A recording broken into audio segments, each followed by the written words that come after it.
banធ្លាក់ចុះមកនៅប្រហែល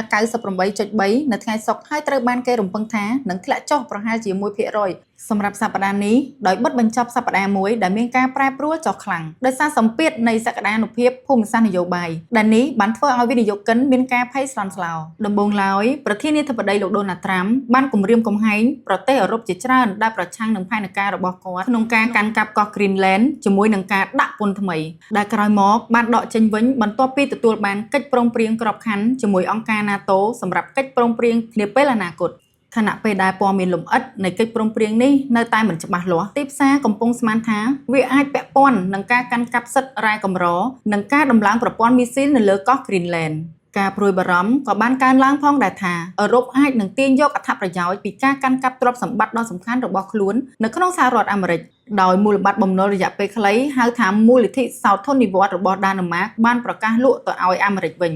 ដែលបញ្ហានេះបានបន្ថែមភាពមិនប្រកបប្រជាដល់ទីផ្សារដែលកត្តានេះនាំឲ្យមានក្តីបារម្ភចំពោះអនុភាពថវិការបស់អាមេរិកការធ្លាក់ចុះនៃប្រាក់ដុល្លារនៅសប្តាហ៍នេះគឺច្បាស់បំផុតប្រឆាំងនឹងប្រាក់អឺរ៉ូនិងរូបិយប័ណ្ណសំខាន់ៗផ្សេងទៀត